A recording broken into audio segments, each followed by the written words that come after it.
We've been looking at the nature of the Bible as the transforming story. And we've seen that the Bible has a breadth to it, what we could call the flow of biblical history. But it also has a depth.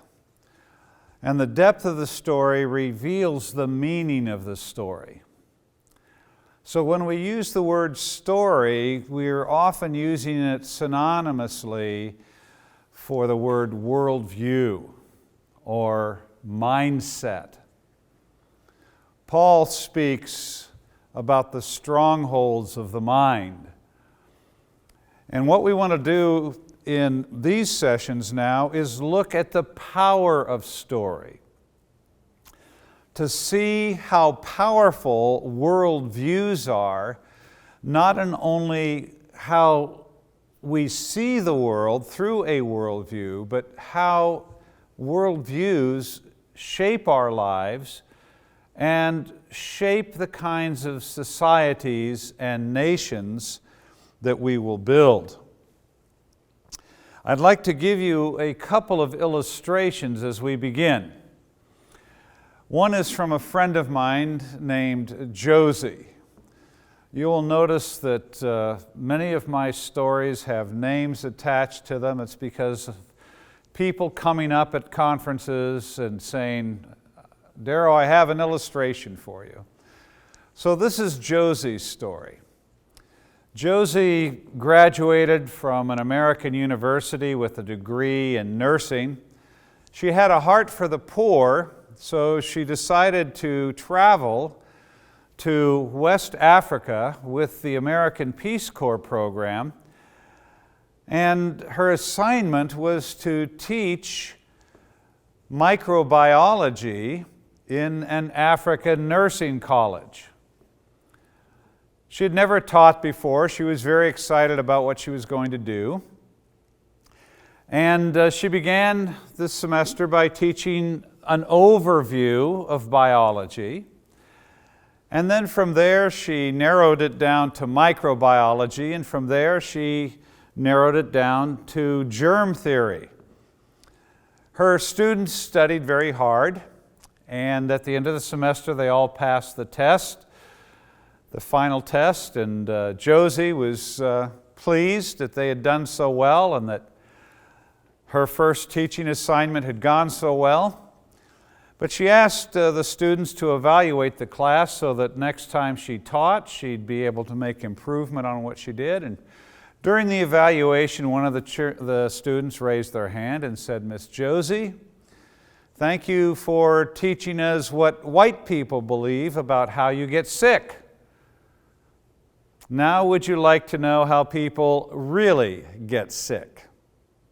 Well, Josie was stunned because what they'd been talking about all semester was how you really got sick.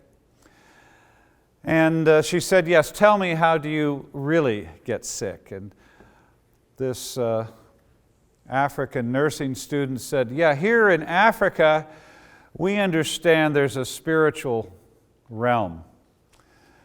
And somebody can put a curse on you, and the curse can make you sick. Or there are witches, and the witches come out at night, and they fly to your house, come into your bedroom and bite you on the back, and that's how you really get sick." What had Josie not taken into account when she began teaching the course? She had not taken into account worldview. In fact, she had never heard the term. In fact, it was years later when she heard me lecturing that for the first time in her life, she heard the word worldview and began to make a connection to those years before when she was teaching in Africa and how there was a disconnect between what she was teaching and what the students were hearing.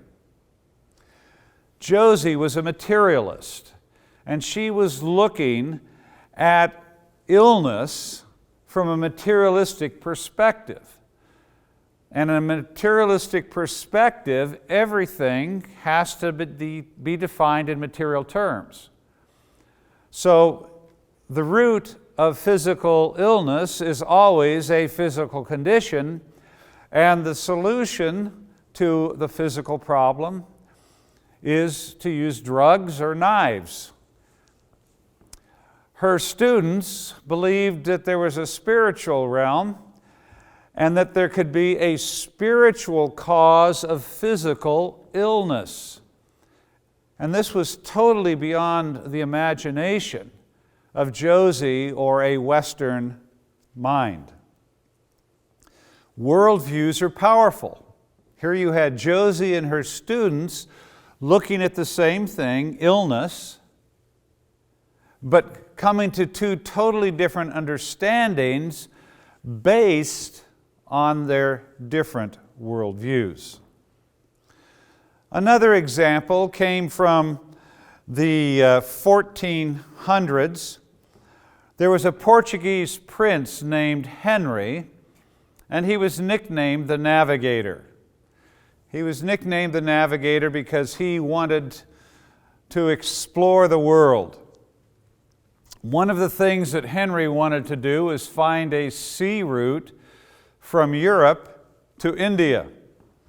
And so he commissioned a ship and a captain and provisioned the ship, called a priest in to bless the ship, and the ship sailed down the west coast of Africa to try and find a sea route to India. A couple of weeks later, it came back to port, and the captain of the boat came to Prince Henry's throne room, and he said, "Prince Henry, I'm sorry we could not find a sea route to India because we came to the end of the world." Well, Henry was not to be deterred, so he sent another ship, and over the course of 10 years, he sent out 13 ships, and they all came back with the same story, saying that they had come to the end of the world. But Henry sent out a 14th ship with a captain who had already come to the end of the world, as it were. And as this ship was sailing along the west coast of Africa, a major storm came up, and the ship was blown out into the Atlantic Ocean.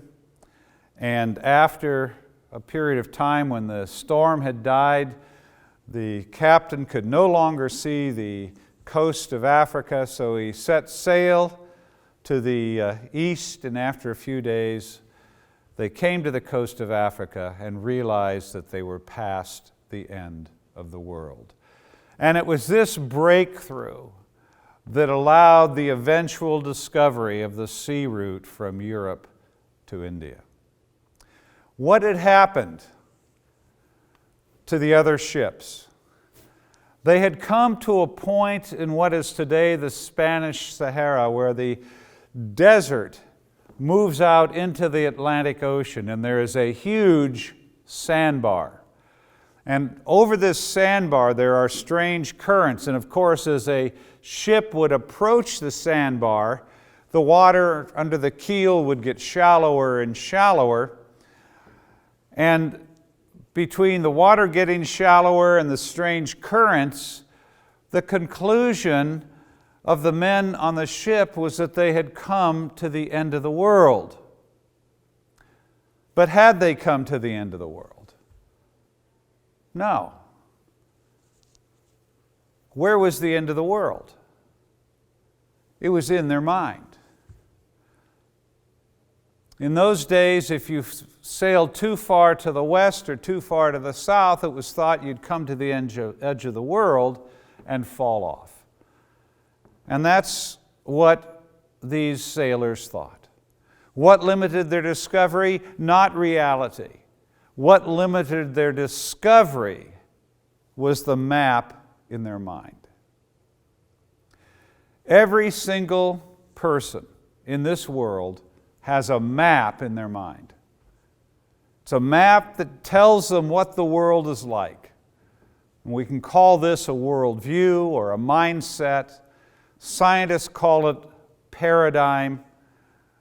There's a number of different words that we can use synonymously, but it's the idea that we are wearing a set of glasses on our mind.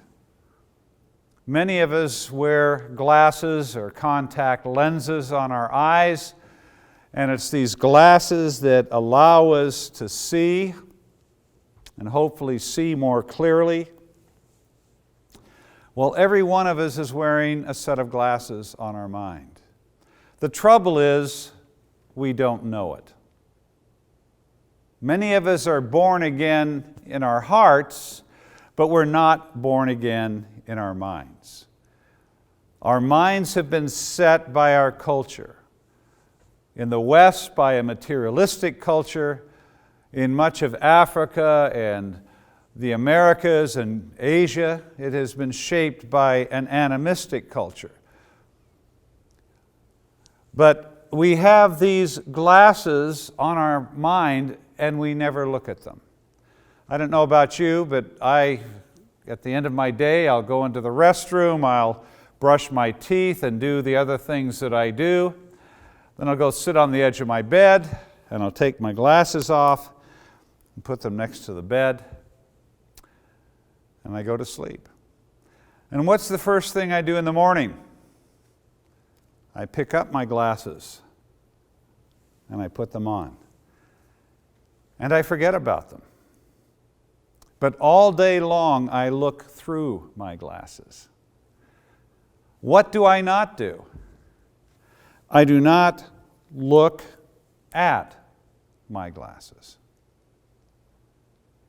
And I don't ask you to look at my glasses. No, I look through them.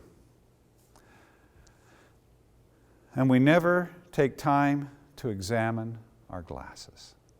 That is why we're going through this material now, to help you understand that you have a set of glasses on your mind. And those glasses not only shape how you see the world, they will determine the kind of communities and the kind of nations that you will build. Think back to Josie. Josie was wearing a secular set of glasses, and her students were wearing an animistic set of glasses. They were looking at the same thing, health, and came to two totally different conclusions. Let's turn to Romans 12:2.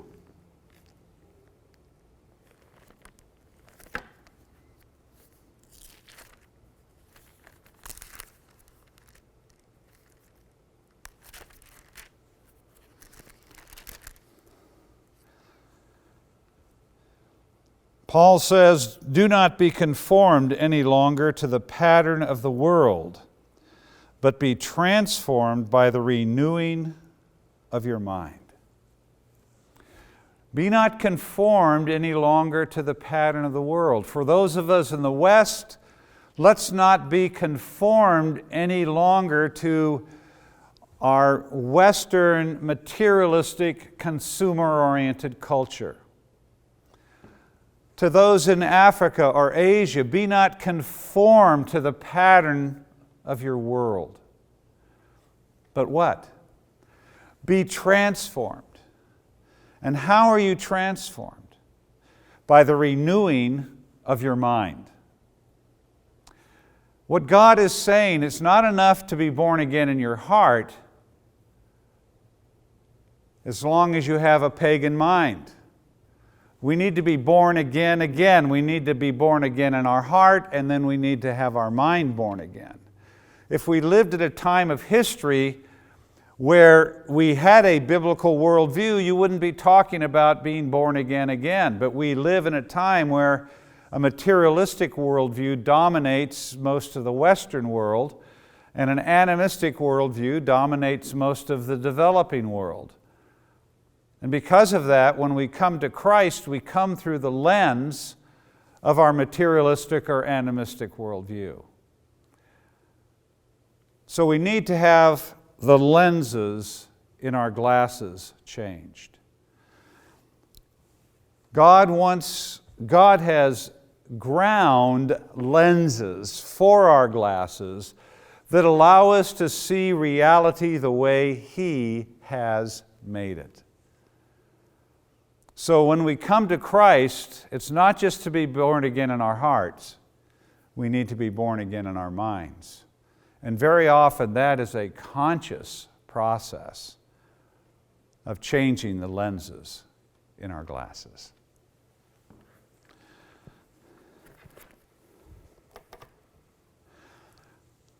One of the things I'd like you to reflect on, people can take courses at universities. There's all sorts of organizations that are teaching on worldview. But what is the difference between looking at worldview as an academic subject and looking at worldview as the lens by which we examine and solve grassroots problems? These are two different processes, and I would like you to reflect on the difference between these two.